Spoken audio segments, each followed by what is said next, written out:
Hey, what's up everybody? In this video, I'm going to show you 3 simple and easy tricks to quickly improve your anti-airs in Street Fighter 6. If you're struggling with anti-airs, then this video is for you. So let's get right into it with tip number 1. Tip number 1 is to improve your reaction time.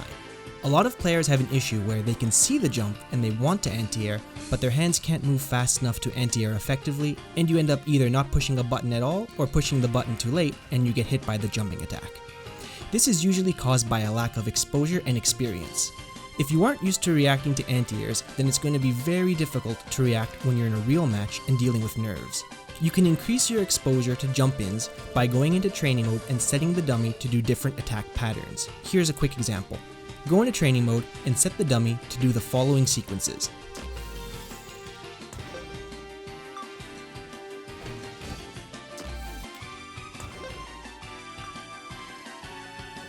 Then turn 2 of these patterns on and react to the anti-air when the dummy jumps.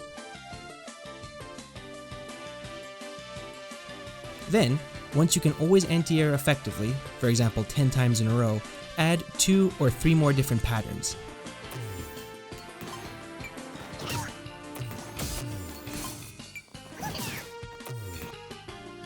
Then, when the dummy finally jumps, make sure you anti-air.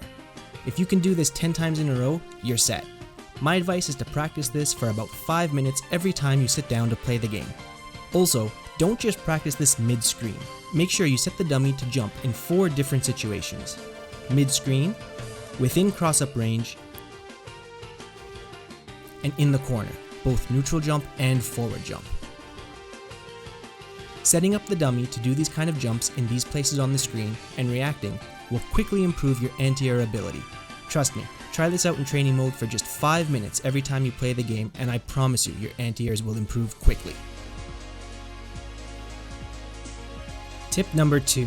Think about spacing and ranges. Always try to remember what distances which characters can be at to land a hit after a jump.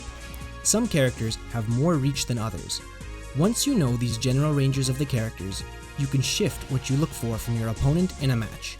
For example, there's no way either you or your opponent will be able to hit each other from this range here, so you don't have to spend any mental energy looking for an anti-air at this range.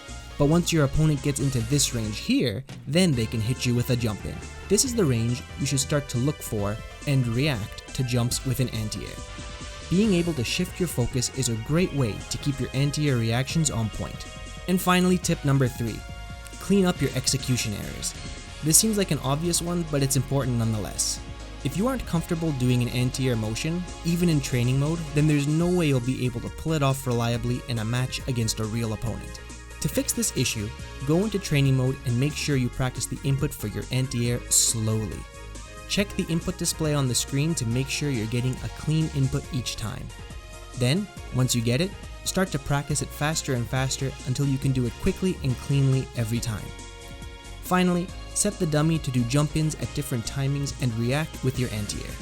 Once you feel comfortable with this, hop online and try it out against a real opponent. Using training mode is one of the best ways to quickly improve your anti-air success rate.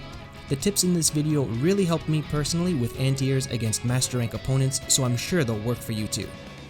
Let me know in the comments if you found this useful or if you have any questions, and please consider leaving a like and subscribing to the channel, so I know if I should keep on making more content like this. Thank you so much for watching. Until next time, take care.